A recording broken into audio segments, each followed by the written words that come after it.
Rich dad's guide to investing book summary. आप rich dad's guide to investing में assets और liabilities की ताकत देखें। एसेट्स से इनकम जनरेट होती है जबकि लायबिलिटी इसे निकालती है। कियोस्की सलाह देते हैं कि आप इनकम जनरेट करने वाले एसेट इकट्ठा करें और फाइनेंशियल विजडम को बढ़ाएं। बिलीफ्स को चुनौती दें, इन्फॉर्म्ड डिसीजन लें और अपने फाइनेंशियल फ्यूचर को आकार दें। इन्वेस्टमेंट प्रोजेक्ट्स पर बात करने के लिए इस किताब में देखें जहां ट्रांसफॉर्मेशनल स्ट्रैटेजीज और इन्वेस्टमेंट पर अप्रोच के प्रेशियस नॉलेज का भंडार है। Rich dad's guide to investing में रॉबर्ट टी कियोस्की निवेश पर अपने इनसाइट्स और एक्सपीरियंस शेयर करते हैं जो फाइनेंस की कॉम्प्लेक्स दुनिया में रीडर्स को मदद करने और फाइनेंशियल फ्रीडम प्राप्त करने में सहायता करने का एम रखते हैं। अपने रिच डैड की टीचिंग्स से सीखकर कियोस्की रीडर्स को मनी और इन्वेस्टिंग के प्रति एक अलग माइंडसेट और अप्रोच अपनाने की एनकरेजमेंट देते हैं। इस समरी के माध्यम से हम कियोस्की द्वारा बताए गए इंपॉर्टेंट कॉन्सेप्ट्स, स्ट्रैटेजीज और प्रिंसिपल्स का पता लगाने के लिए एक सॉलिड फाउंडेशन डेवलप के बारे में बताएंगे। इंट्रोडक्शन। दोस्तों, हम इस बात को जितना अच्छे से समझ ले कि पैसे कमाना कितना इंपॉर्टेंट है, ठीक उतना ही इंपॉर्टेंट पैसे में इन्वेस्ट करना भी है। इन्वेस्टमेंट ही एक ऐसा तरीका है जिसे सीखकर हम अपने पैसे को कई गुना बढ़ा सकते हैं और रियलिटी में रील वाले अमीर बन सकते हैं। रील अमीर का मतलब सिर्फ दिखावा वाले नहीं, वो अमीर जिसके पास बहुत ही इन्वेस्टमेंट है जिससे वो अपनी एसेट बिल्ड कर रहा है। परमानेंट रिच, इसी चीज को आज हम डिटेल्स से समझेंगे। तो आइए दोस्तों शुरू करते हैं इन्वेस्टमेंट के लिए रिच डैड की गाइडेंस, जिसे रॉबर्ट कियोस्की ने लिखा है। और हम सभी जानते हैं, हम सभी को पैसे के बारे में बात जरूर करनी चाहिए। तो रॉबर्ट कियोस्की इस बुक समरी बेहतर तरीके से पैसे को कैसे इन्वेस्ट करना है ताकि पैसे की आने वाली दिक्कतों से बचा जा सके। इस किताब में आप जानेंगे कि अमीर कहाँ इन्वेस्ट करते हैं और उनकी इन्वेस्टमेंट स्ट्रैटेजी क्या होती है। आसानी से समझने के लिए हमने इस किताब को 33 इन्वेस्टमेंट लेसन में बांटकर बताया है, जिससे आप सीखेंगे एवरेज इन्वेस्टर से शुरुआत करके प्रोफेशनल इन्वेस्टर और अमीर बनना। मार्केट में कितने तरह के इन्वेस्टर होते हैं? सक्सेसफुल इन्वेस्टर बनने के लिए क्या जरूरी है?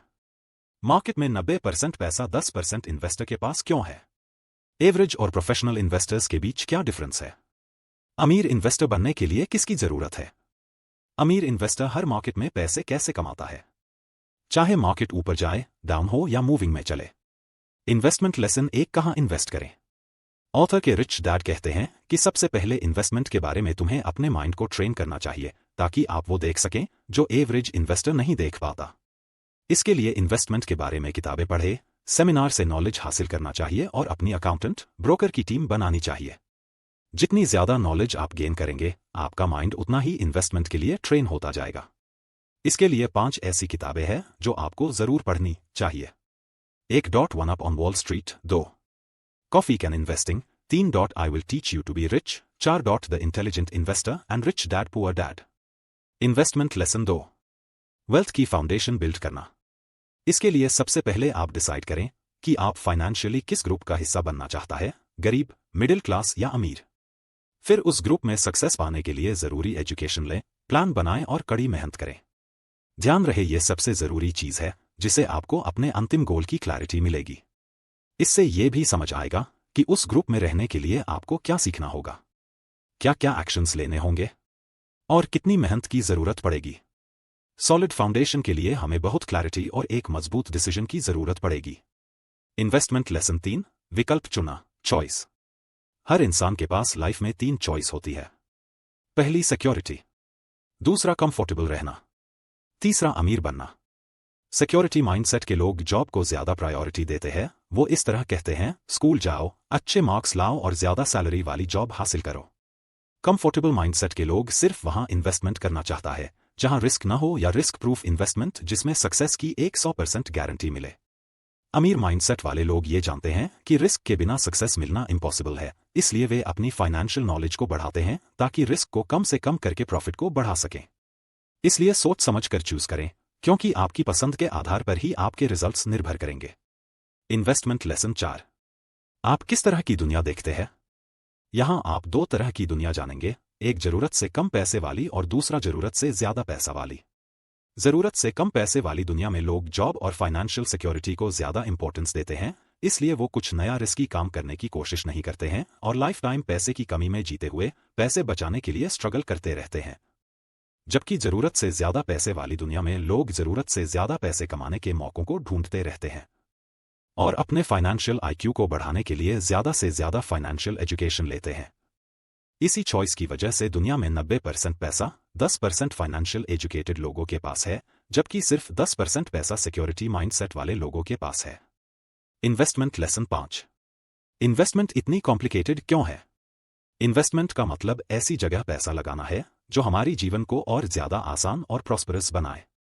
इन्वेस्टमेंट का मतलब इतना आसान होते हुए भी ये कुछ लोगों को मुश्किल लगता है, क्योंकि इसका मतलब सबके लिए अलग है। कोई शेयर मार्केट में पैसा लगाने को इन्वेस्टमेंट कहता है, तो कोई एसेट में इन्वेस्टमेंट को अच्छा मानता है, कोई इंश्योरेंस लेने को, तो कोई अपनी फैमिली की अच्छी परवरिश करने को। इसलिए इन्वेस्टमेंट अपने आप में बहुत वास्ट सब्जेक्ट है। इसके बारे स्पेसिफिक नॉलेज किसी के पास नहीं है। अलग अलग लोग अपनी नॉलेज के अकॉर्डिंग पैसा कमाते हैं और अपनी नॉलेज शेयर करते हैं। Investment lesson 6। इन्वेस्टमेंट एक प्लानिंग है। इन्वेस्टमेंट कोई प्रोडक्ट, कोई share, bond, real estate investment या कोई बिजनेस नहीं है, बल्कि ये एक प्लानिंग है जो आपको अपने फाइनेंशियल गोल्स ऐसे गोल बी तक ले जाने के लिए मदद करेगी। चाहे वो एक प्रोडक्ट से मिले या उसके लिए अलग अलग प्रोडक्ट बदलने की जरूरत पड़े। इसका मतलब आपको 40 से 50 लाख RS कमाने का प्लान करना चाहिए, और इसके लिए जो जरूरी प्रोडक्ट्स हैं उन्हें इस्तेमाल करना चाहिए, बजाय किसी एक प्रोडक्ट या प्लान से चिपके रहने के, चाहे उसे फायदा न हो रहा हो। और जहां इन्वेस्टमेंट ऑप्शंस बहुत ज्यादा हो, वहां प्लानिंग उतनी ही ज्यादा इंपॉर्टेंट हो जाती है, क्योंकि एक प्लान पर स्टिक करना और जरूरत पड़ने पर उसी प्लान में बदलाव लाना, दोनों एस्पेक्ट्स इन्वेस्टमेंट के लिए बहुत ज्यादा जरूरी है। Investment lesson 7। अमीर योजना और गरीब योजना। प्लानिंग दो तरह की होती है, एक अमीर बनने की और गरीब बनने की। ये आपकी प्लानिंग और शब्दों से तय होता है कि आप फ्यूचर में फाइनेंशियली क्या बनने वाले हैं, अमीर या गरीब। अमीर प्लानिंग का मतलब है बिजनेस और इन्वेस्टमेंट सीखना। अमीर बनने के लिए पहले अपनी फाइनेंशियल सिक्योरिटी क्रिएट करना और कंफर्टेबल जीवन के लिए पैसिव इनकम सोर्स बनाना गरीब प्लानिंग है। जॉब करना, रिटायरमेंट के लिए पैसा बचाना, कुछ पैसे शेयर मार्केट में इन्वेस्ट कर देना और अपनी फाइनेंशियल वोक्यूबुलरी बढ़ाने पर ध्यान न देना।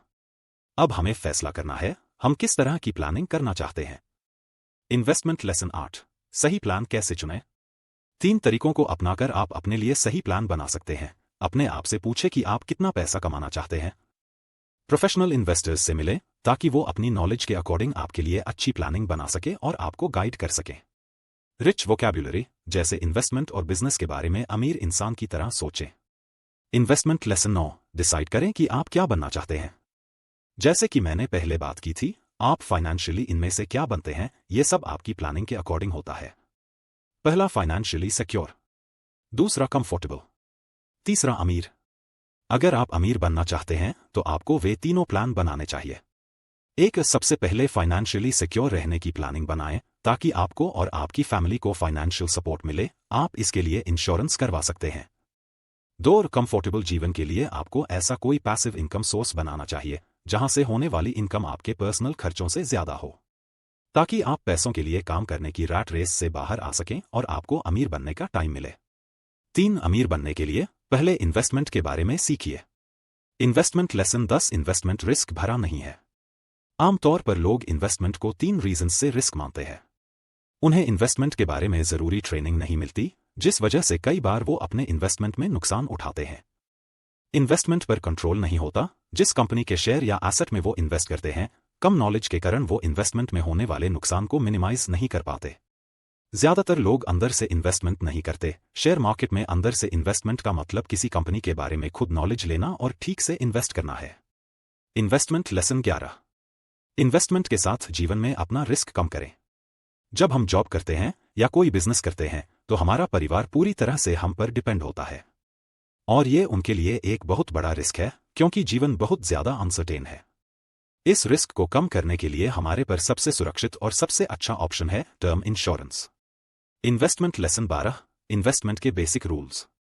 1, बेसिकली इनकम कमाने के 3 तरीके होते हैं, एक्टिव इनकम, पोर्टफोलियो इनकम और पैसिव इनकम। अमीर बनने के लिए आपको ज्यादा मेहनत पैसिव और पोर्टफोलियो इनकम के लिए करनी चाहिए।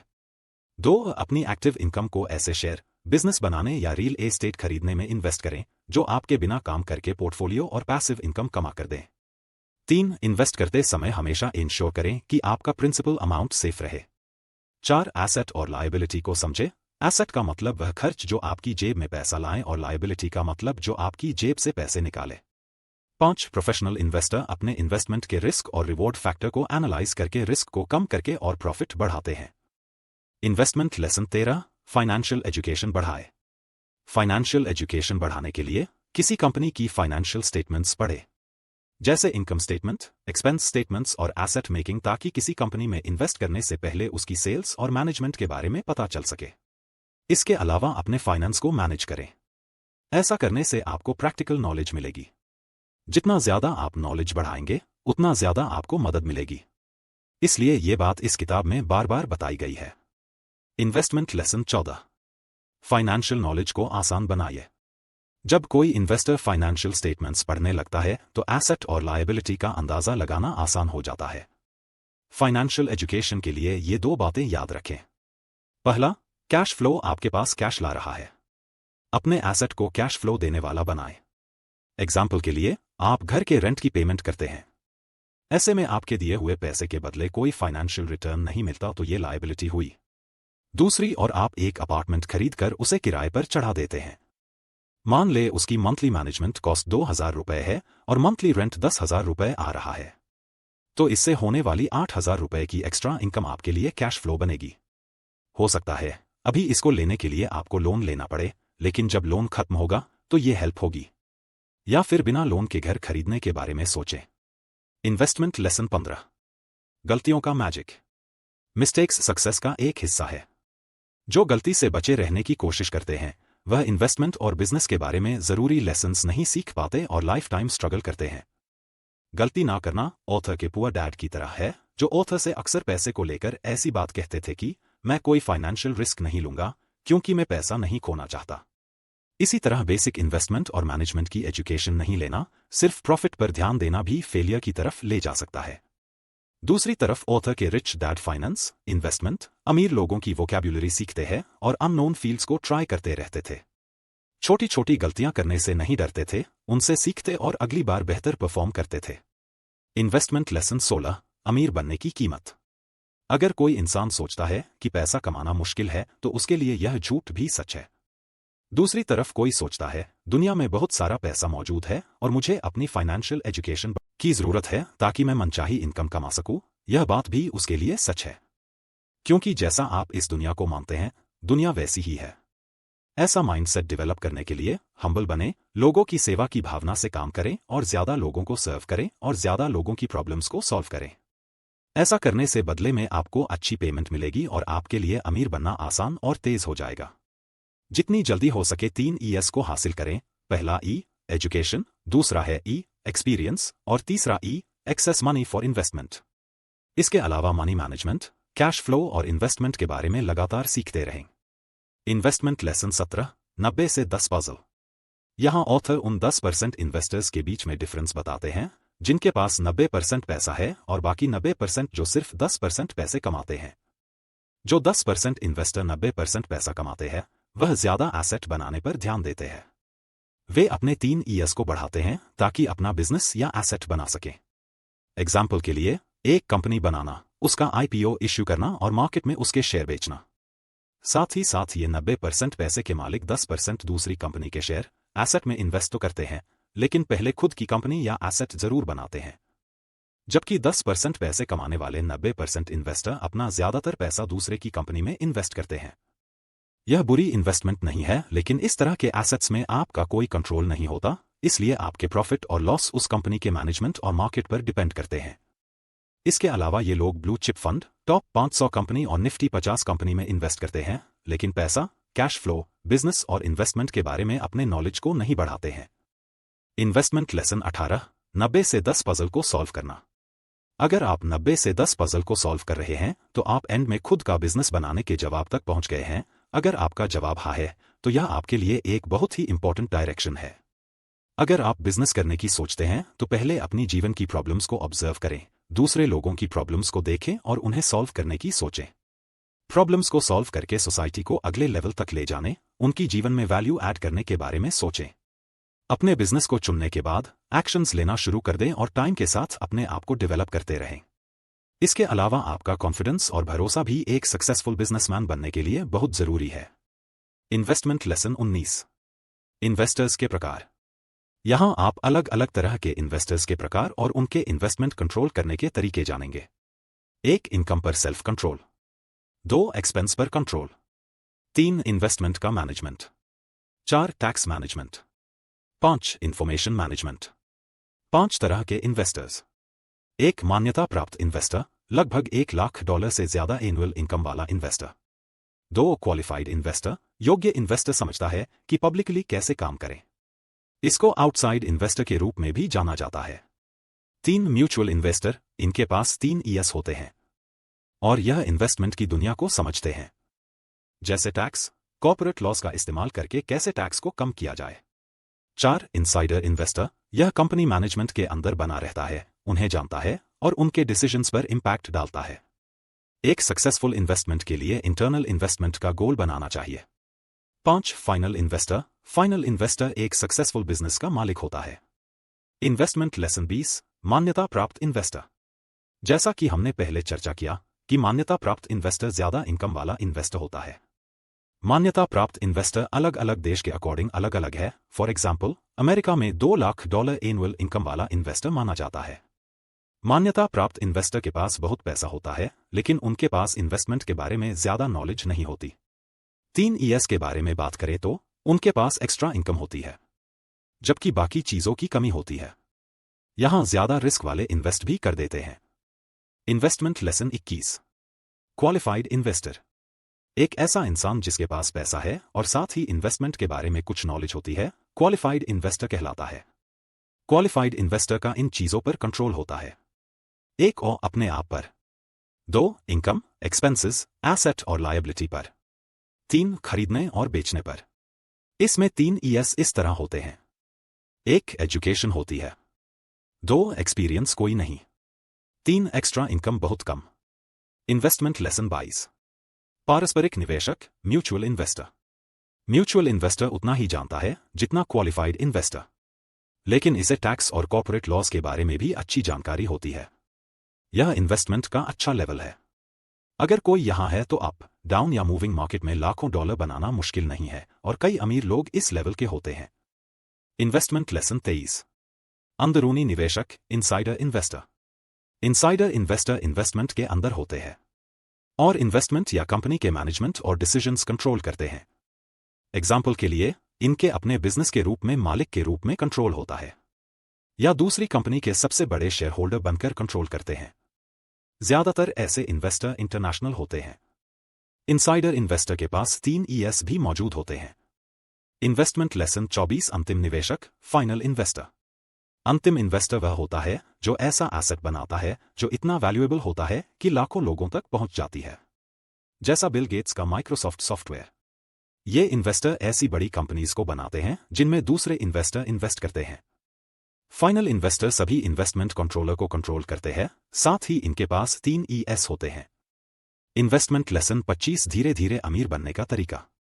सबसे पहले अपना पैसा बचाकर उसे मंथली कैश फ्लो देने वाले एसेट्स में इन्वेस्ट करें। उसके बाद उस एसेट से होने वाली इनकम से दूसरा एसेट बनाएं ताकि कैश फ्लो बढ़ता रहे और पैसिव इनकम ज्यादा से ज्यादा होती रहे। और इसी तरह आपको तब तक एसेट बनाते रहना चाहिए जब तक अपने तय किए हुए फाइनेंशियल गोल हासिल करके अमीर न बन जाएं। जैसे कि एक घर लेना, उसे किराया पर देना, फिर उस किराए के पैसे को इकट्ठा करके दूसरा घर लेना, फिर उससे भी किराया कमाना, और इस प्रक्रिया को तब तक दोहराना जब तक अपने फाइनेंशियल तक नहीं पहुंच पाते। इन्वेस्टमेंट लेसन 26, जॉब करते हुए अमीर बनने का तरीका। इसके लिए इन स्टेप्स को फॉलो करें। 1 पार्ट टाइम एसेट बनाएं। अपनी जॉब के साथ साथ आपको अपने खाली टाइम में अपना पार्ट टाइम बिजनेस शुरू करना चाहिए। 2 जरूरी स्किल्स और लॉज सीखें। पार्ट टाइम में आपको बिजनेसमैन और इन्वेस्टर बनने के लिए जरूरी स्किल्स और लॉज सीखना चाहिए, जैसे communication skills, leadership, team management, tax law, corporate law. यहां आप जितनी ज्यादा मेहनत करेंगे उतनी जल्दी आप सफल होंगे। इन्वेस्टमेंट लेसन 27, एंटरप्रेन्योर बनने की बर्निंग डिजायर। अमीर बनने के लिए आपके पास एंटरप्रेन्योर बनने की एक बर्निंग डिजायर होनी चाहिए और इसे इन तरीकों से अपने अंदर डेवलप कर सकते हैं। 1 इन्वेस्टमेंट के लिए पैसे सेव करें। पैसे बचाते टाइम अपने दिमाग में हमेशा यह बात रखें कि आप ज्यादा पैसे कमाने के लिए जोड़ रहे हैं, ना कि मूवीज या नाइट आउट में खर्च करने के लिए। 2 आपको जितनी जल्दी हो सके एक बिजनेस शुरू करना चाहिए, चाहे किसी भी प्रॉब्लम को सॉल्व करने वाले प्रोडक्ट के साथ आप शुरुआत करें। 3 स्किल्स में स्टेप बाय स्टेप इंप्रूव करते हुए आपको अपने 3 ई में इंप्रूव करना चाहिए और कई फाइनेंशियल स्टेटमेंट्स को पढ़ना चाहिए। Investment lesson 28। बिजनेस कैसे शुरू करें? बेसिकली बिजनेस शुरू करने के 3 कारण होते हैं। 1 ज्यादा कैश फ्लो कमाने के लिए, इसके लिए आप कोई बिजनेस बिल्ड करके या कोई प्रॉपर्टी रेंट पर देकर उससे मंथली कैश फ्लो कमा सकते हैं। 2 इसे बेचने के लिए, इसके लिए आप बिजनेस बिल्ड करके उसे बेच दें ताकि उससे मिले पैसों से आप ज्यादा कैश फ्लो देने वाले एसेट में इन्वेस्ट कर सकें। 3 बिजनेस बनाएं और इसे पब्लिक करें, इसके लिए आप एक सोशल प्रॉब्लम सॉल्व करने वाली कंपनी बनाएं, उसके लिए IPO इश्यू करें ताकि जब कोई आपकी कंपनी के शेयर खरीदे तो आपकी इनकम जनरेट हो सके। तो बिजनेस शुरू करने से पहले आपको इनमें से अपना रीजन चुनना होगा और उसके अकॉर्डिंग हाई प्लानिंग करनी होगी। Investment lesson 29। नकदी प्रवाह प्रबंधन, कैश फ्लो मैनेजमेंट। जैसे बॉडी में खून की जरूरत होती है, उसी तरह बिजनेस के लिए कैश फ्लो बहुत जरूरी है। कैश फ्लो उसी दिन से शुरू होना चाहिए जिस दिन आप अपना बिजनेस शुरू करते हैं। आपको हमेशा अपना कैश फ्लो पॉजिटिव बनाए रखने पर फोकस करना चाहिए। ये एक ऐसी चीज है जिस पर बहुत से नए बिजनेस फोकस नहीं करते हैं और यही कारण है कि बिजनेस बंद हो जाता है। डेली कैश फ्लो आपके बिजनेस के लिए बहुत इंपॉर्टेंट है। Investment lesson 30। संचार प्रबंधन, कम्युनिकेशन मैनेजमेंट। आपको अपनी कंपनी का इंटरनल और एक्सटर्नल कम्युनिकेशंस अच्छी तरह से मैनेज करना चाहिए। एक्सटर्नल कम्युनिकेशंस में ये सब शामिल होते हैं: बिक्री, सेल्स, वितरण, डिस्ट्रीब्यूशन, ग्राहक सेवा, कस्टमर सर्विस, निवेशक संबंध, इन्वेस्टर रिलेशनशिप, सार्वजनिक संबंध, पब्लिक रिलेशनशिप, और इंटरनल कम्युनिकेशन में ये शामिल हैं: अपनी पूरी टीम के साथ सक्सेस और फेलियर को शेयर करना, एम्प्लॉयज के साथ रेगुलर मीटिंग्स, एडवाइजर्स के साथ regular communication, human resource policies. Investment lesson 31। System management. आपको एक ऑटोमेटिक और हर पर्सन की स्पेसिफिक जिम्मेदारियों को क्लियरली डिफाइन करने वाला सिस्टम बनाना चाहिए। आपके सिस्टम में यह शामिल होना चाहिए: daily office operations systems, product development systems, manufacturing and inventory systems, order processing systems, billing और accounts receivable systems, customer service systems, accounts payable systems, marketing systems, human resource systems, general accounting systems, general corporate systems, physical location management system. Investment lesson 32। कानूनी प्रबंधन। आपको अपने जरूरी legal documents बनाने चाहिए क्योंकि ये डॉक्यूमेंट्स आपको इंटेलेक्चुअल प्रॉपर्टी के लिए स्पेसिफिक सिक्योरिटी और ओनरशिप प्रोवाइड करेंगे। इस तरह की सिक्योरिटी के बिना आप सब कुछ खोने का रिस्क उठा सकते हैं। एक बार जब आप अपने इंटरेस्ट्स को सिक्योर कर लेते हैं तो आप इसे दूसरों को लाइसेंस या फ्रेंचाइजी के रूप में बेच सकते हैं। इससे आपको रॉयल्टी इनकम कमाने का मौका मिलेगा। कुछ फील्ड में आपको अपने लॉ पर्सन से डिस्कशन करके मदद लेनी चाहिए, जैसे corporate, consumer laws, intellectual property law, share holder law etcetera. Investment lesson 33। उत्पाद प्रबंधन। कंपनी का प्रोडक्ट जिसे फाइनली बायर खरीदता है, BI ट्रायंगल का सबसे आखिरी फैक्टर है। यह सबसे जरूरी हिस्सों में से एक है। इसकी वजह से ही कैश फ्लो आता है और कंपनी चलती है। इसलिए अपने प्रोडक्ट्स को हमेशा कस्टमर ओरिएंटेड बनाते रहें। इसी के साथ BI ट्रायंगल में एक आपका बिजनेस सिस्टम जो प्रोडक्ट को बनाकर कस्टमर तक पहुंचाता है और प्रॉफिट कमाता है, उसे ठीक से चलाने की भी जरूरत है।